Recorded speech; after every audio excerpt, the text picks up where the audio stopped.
Next is rules for addition. 1 + 2 + 3 up to so on n, इसको आप कैसे लिख सकते हो, मतलब इसकी एडिशन ऐसे प्लस प्लस करके करोगे तो बहुत टाइम लगेगा, तो आप यहाँ पे सीधा ये फॉर्मूला अप्लाई करके n+1/2 इसकी एडिशन कर सकते हो। अब अगर यही आइडेंटिटी स्क्वायर में आ जाए तो यहाँ पे फॉर्मूला है n+1 to n+1/6। अगर क्यूब में आ जाए तो n+1/2 का होल स्क्वायर। अगर आपने sum of n even numbers find करना है तो फॉर्मूला है n इंटू n+1। एंड अगर sum of n odd numbers find करना है तो फॉर्मूला है आपका n²। ठीक है, आगे आता है टॉपिक आपका स्टैंडर्ड फॉर्म। स्टैंडर्ड फॉर्म बहुत से बच्चों को नहीं पता कि स्टैंडर्ड फॉर्म कैसे निकालते हैं या फिर 10 की पावर कितनी होगी, ऐसे मतलब क्वेश्चंस में बच्चे कंफ्यूज हो जाते हैं मोस्टली। स्टैंडर्ड फॉर्म क्या होता है कि वेरी लार्ज नंबर को स्मॉल नंबर में इजीली राइट करने का एक तरीका होता है। ठीक है, स्टैंडर्ड फॉर्म में राइट करने के लिए आपने क्या करना होता है कि जितना बड़ा मर्जी नंबर दिया हो, ठीक है, उसमें जो डेसिमल है आपका 1 नंबर के बाद लगना चाहिए और बाकी नंबर्स को 10 की पावर में कन्वर्ट कर देना है। जैसे मान लो आपके पास नंबर है 348932। अब ये नंबर है, इसकी स्टैंडर्ड फॉर्म लिखनी है आपने, तो क्या करोगे आप, स्टैंडर्ड फॉर्म का मीनिंग होता है कि डेसिमल यहाँ पे आएगा। ठीक है, आप क्या करोगे, फर्स्ट नंबर के बाद डेसिमल आना है ना, तो आप क्या करोगे, फर्स्ट नंबर को छोड़ दो, बाकी सारे नंबर काउंट कर लो, 1 2 3 4 5। अब 5 है तो आप क्या करोगे, 10 की पावर 5 से मल्टीप्लाई और 10 की पावर 5 से डिवाइड। अब आपने 10 की पावर 5 से मल्टीप्लाई कर दिया, वो साइड में रह गया। 10 की पावर 5 जो डिवाइड होगा वो यहाँ पे डेसिमल बना देगा, 3.48932 मल्टीप्लाई 10 की पावर 5। ये बन गई आपकी स्टैंडर्ड फॉर्म जब आपके पास नॉर्मल नंबर है। अब मान लो कोई डेसिमल वाला नंबर आ गया, मान लो आपके पास नंबर आ गया 916328, यहाँ पे डेसिमल है। ठीक है, और यहाँ पे आपने इसकी स्टैंडर्ड फॉर्म फाइंड करनी है। ये तो एक हो गया, अब दूसरा वाला ये है। अब देखो जब ऐसा वाला आता है जिसमें ऑलरेडी डेसिमल हो तो उसमें क्या करना है बेटा आपने, अब आपका डेसिमल चाहिए यहाँ पे, राइट, मतलब आपका स्टैंडर्ड फॉर्म के लिए डेसिमल यहाँ पे चाहिए, तो आपने क्या करना है, पहले नंबर को छोड़ दो, जैसे हमने इसमें किया, पहले नंबर को छोड़ के बाकी काउंट कर लेने हैं। लेकिन जब आपको ऑलरेडी डेसिमल दिया हुआ है, ट्रिक बता रही हूँ ये, कि अगर आपको डेसिमल ऑलरेडी दिया हुआ है तो आपने फर्स्ट नंबर को छोड़ देना है और जो डेसिमल के बाद वाले नंबर है उनको भी छोड़ देना और बीच वाले काउंट कर लेने हैं। ठीक है, ये भी छोड़ा, ये दो भी छोड़ दिए, बीच में कितने नंबर है, 3।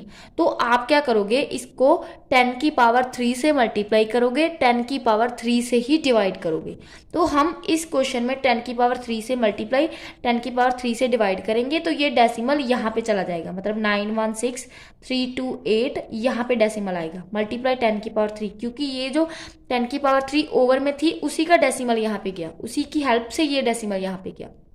अब एक और एग्जांपल देते हैं, जैसे मान लो आपके पास आ गया क्वेश्चन, जैसे 4002 डेसिमल 328, मान लो ये आ गया। ठीक है, और साथ में, चलो साथ में कुछ नहीं लेते हम, इसकी स्टैंडर्ड फॉर्म फाइंड करनी है। तो अब देखो, फर्स्ट नंबर छोड़ दिया, पीछे वाले छोड़ दिए डेसिमल के, बीच में कितने नंबर बने, 3।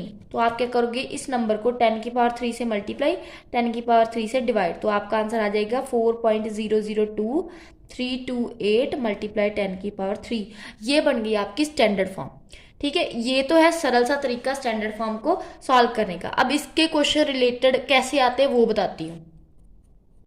अब पेपर में आता है क्वेश्चन इस टाइप का स्टैंडर्ड फॉर्म में, कि आप इसको पहले स्टैंडर्ड फॉर्म में चेंज करो, देन के मल्टीप्लाई 10 की पावर n की फॉर्म में बनाओ, मतलब स्टैंडर्ड फॉर्म में बनाओ, then find the value of k plus n। अब आपने इसको चेंज करना है, पहले तो 1278 ओवर 10 की पावर कितनी बन जाएगी, 1 2 3 4 5 6 7 8, 10 की पावर 8। अब देखो हमें डेसिमल में चेंज करने के लिए कितनी पावर चाहिए वो देख लेते हैं। 1 2 3, फर्स्ट वाले को छोड़ के बाकी देखते हैं ना हम, 1 2 3 चाहिए, तो आप क्या करो, यहाँ पे 10 की पावर 3 से मल्टीप्लाई 10 की पावर 3 से डिवाइड। ठीक है, ये आएगा। अब 1278 ओवर 10 की पावर 3 इसके ओवर में ले आए, और 10 की पावर 8 जो था वो ऊपर जाके माइनस हो जाएगा, क्योंकि ये वाली हमें तो 3 चाहिए ना इसको चेंज करने के लिए, तो यहाँ पे आ जाएगा इसका 1.278 मल्टीप्लाई 10 की पावर -5। ये बन गई आपकी स्टैंडर्ड फॉर्म।